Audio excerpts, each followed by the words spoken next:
And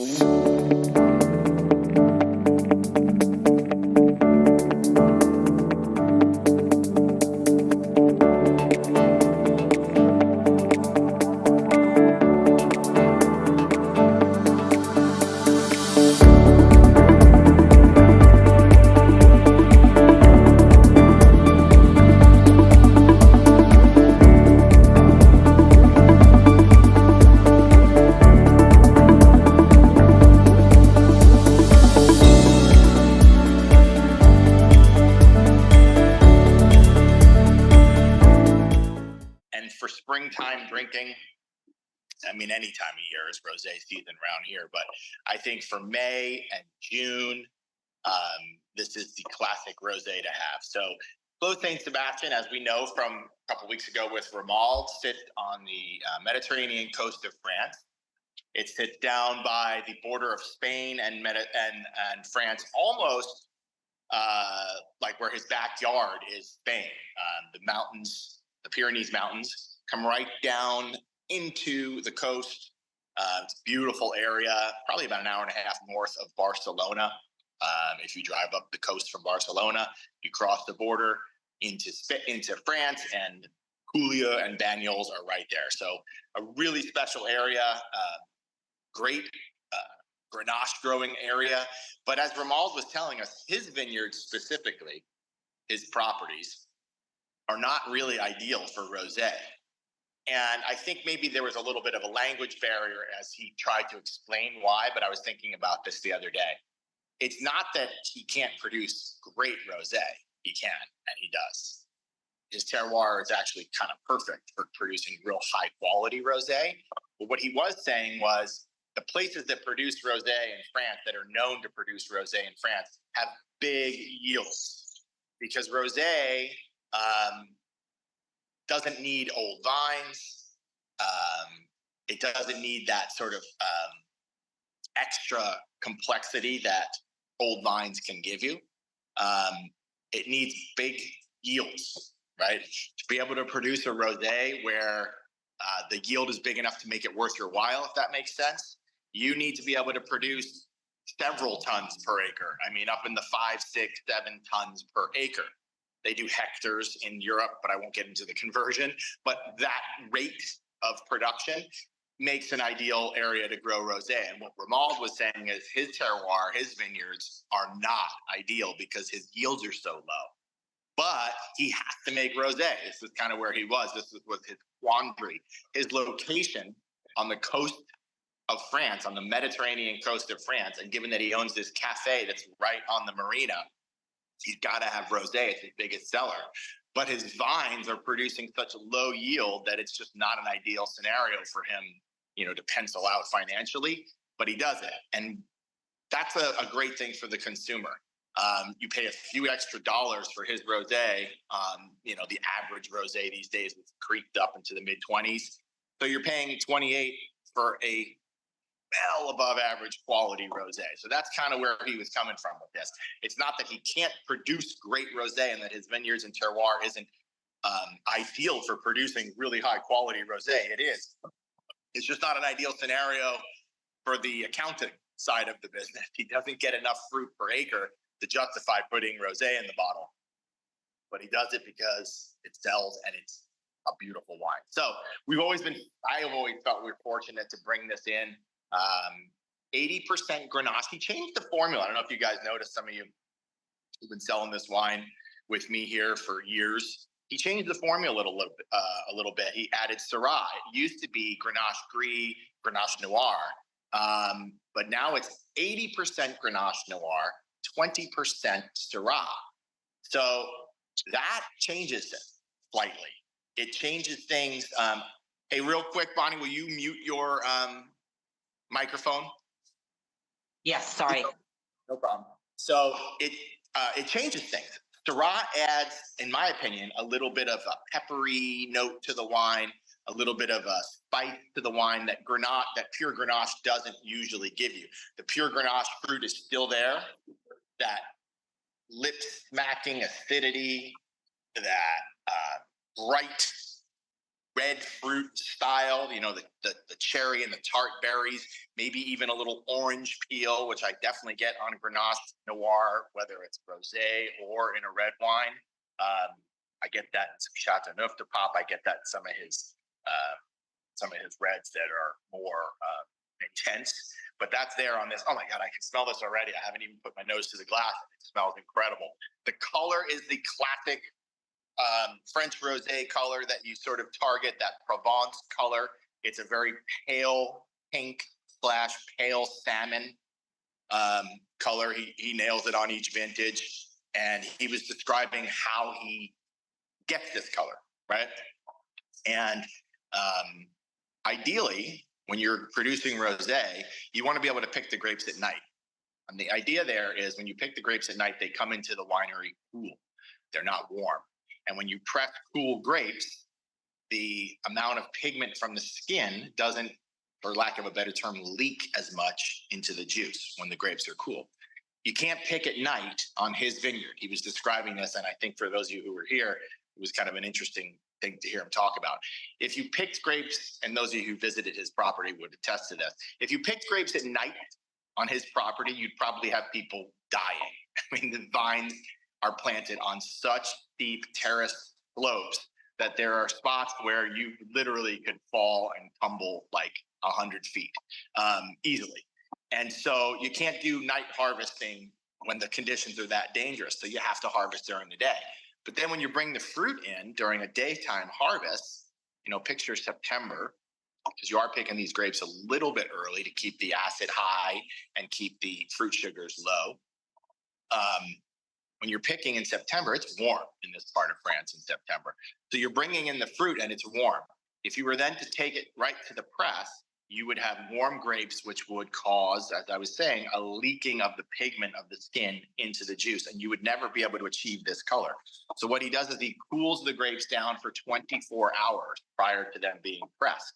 The idea there is you cool the grapes down, you maintain some freshness of aromatics and of acidity, but you also prevent the skin from leaking too much pigment into the juice. It's less than an hour of skin contact after the cool 24 hours. So the grapes come in, he puts them in this cold room, gets them down to, I think he was saying like 45 or 50 degrees temperature, and then they're gently pressed with the skin being removed from the juice. It's almost immediately, less than an hour in contact with the juice, and that's how you achieve this kind of color. So the whole process, as he was describing, of producing rosé and hitting the benchmark color, hitting the benchmark acidity is difficult in his vineyards because of the low yield and the steep terrain that his property is planted on. But he's got it down. He nails it. And so this vintage in particular is just beautiful. It's so versatile with food. I mean, you look at this wine, I start thinking sushi. I love sushi with good dry rosé. So this with like a salmon sushi in particular, fantastic. Salads, of course, are sort of the classic rosé pairing. But you can do this with brunch as well. We got Mother's Day coming up. So Mother's Day brunch with some of this dry rosé would be really, really nice. Less than 500 cases produced. Alcohol percent, it's up at 14.5. You would never guess that. And again, his area is well capable of producing Grenache in the 15 and 16%, but he is always trying to maintain that balance with alcohol and acidity. And so 14.5 on a rosé is a little high, but you certainly don't taste it, smell it, feel it. Well, maybe you feel it if you were to sit here and finish this bottle with me. Oh, wow. Yeah. Tart fruits. I definitely get some orange peel. I definitely smell that Syrah. I can really smell the peppery, sort of a white pepper and herbal note to the wine.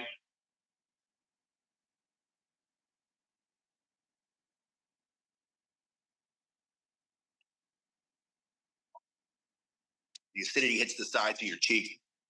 The tartness of the berries, mouth-watering, makes you want to come back for more.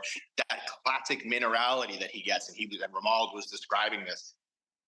His property is right on the Mediterranean Sea.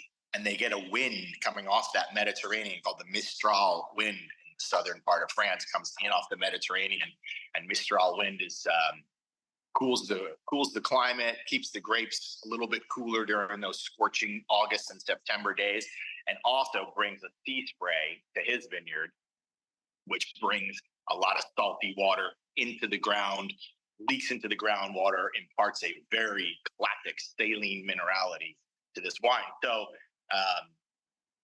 it's no wonder that this wine is so great with food. You've got tart berries, high acid, and kind of a saltiness to it, right? So think about all the different flavors of food that you could pair with this. As I'm sipping this now, yeah, sushi. I love sushi with dry rosé. I love it with this dry rosé. But I'm also suddenly thinking summer salads, whether it's, you know, a caprese salad. It's an Italian meal, and I love caprese salad. We eat quite a bit of it at my house. We grow tomatoes, we grow basil, so it's easy to do, and you have real high quality olive oil and high quality balsamic. The only missing ingredient is the mozzarella, the fresh mozzarella. So this with a caprese salad, because you have that sort of peppery note to the wine, which, you know, you would want to put on a caprese, a little fresh ground pepper. You also have that salty saline mineral, which is really always good on tomatoes. I think a little salt on the tomato really brings out the flavors. So a caprese with this would be perfection. We have about 70 cases of this wine, which, if my math serves me, is about 800 bottles. Don't expect it to last. In fact, we are taking this to Nantucket. Jonathan, we'll be crushing this. Nantucket, if there's ever a place better to be drinking rosé, people in Nantucket, they wear freaking pink weird shorts all the time, right? This is the missing case. It's not the missing case. You know what the missing case is, Jonathan? Tango. Oh. Go figure. Yeah, go figure. We send 5 cases of wine there. We send a $30 rosé. We send a $50 white burgundy. We send a $60 barbaresco. We send a $100 cab, and we send a $130 Shiraz. 1 case gets lost. Of course, it's the Shiraz. A $1,500 case of wine. But I think we're going to find it. Anyway, we digress. But yeah, I think, like I said, 800 bottles won't last if I have something to do with this. Those Nantucket people are going to be buying this by the buckets. People love rosé in Nantucket. Like I was saying, the Nantucket pink is like this, like, I don't know what kind of fashion idea where it came from, but I'm sure we'll see it. I know this from spending some time on the Cape. The men are always wearing these strange peachy pink, yes, peachy pink shirts and shorts. It's just the Nantucket style, that and the seersucker jackets. So I don't expect this to stick around long. It's already been poured in the tasting room now for a few weeks, and people are buying it here at the tasting room as well. It's just a beautiful bottle of rosé.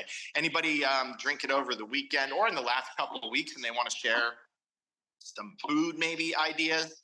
Because rosés are just great food wines. If anybody has a good recipe to serve with rosé, share it. Share it with the group. I feel like I've gone on long enough.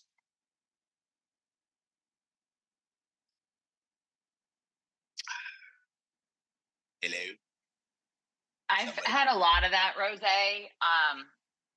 You know me, I love rosé. I'll drink it every single day. If I'm not having white, it's always rosé. We make this salad. Chaz grills like really, really good salmon, and just like salmon, olive oil, salt and pepper. So like no marinade on it or anything, but it's spring greens with either some walnuts or pecans, and you do very fresh raspberries, and you take goat cheese and you crumble it on there and do it with a really simple vinaigrette. So it's like the sweet tang of the berries with the salmon and then the rosé. It's absolutely perfect. Like just so good. It's so easy to stay healthy when you're drinking rosé all the time, right? It really is. The food ideas that you come up with when you're drinking rosé are always like fresh ingredients, lighter food, summer type fare. So that is a perfect wine to be released here in May. I always feel like May comes around. I grew up on the East Coast, and I always remember like May comes around, and suddenly you're like, you know, you're not hiding behind a sweater or a hooded sweatshirt anymore. And you're like, Jesus, I got to get into shape here for the summer. The beach weather's coming up. And so you start thinking about healthy eating. And although I wasn't a wine drinker in high school, not that I wasn't a drinker, just not a wine drinker, this is a great opportunity to get yourself into spring and summer shape, but still be enjoying life and the finer things with a good rosé. So we have about 70 cases, maybe 75. We brought in 100 cases, and we probably sold 200 or 300 bottles thus far. So get after it. A fun one to get out to everybody. And you know, the days of like, I don't like rosé, I don't drink rosé, those are over. I honestly don't think there's many wine drinkers out there who haven't found a rosé they like. It used to be difficult to find a good rosé because rosés were often sort of associated with White Zinfandel, the other pink wine that's made here in California, unfortunately, still made here in California. And so people, I think, for marketing reasons, tended to put sugar into their rosé, or they'd leave the grapes on the vine so long that they were high sugar.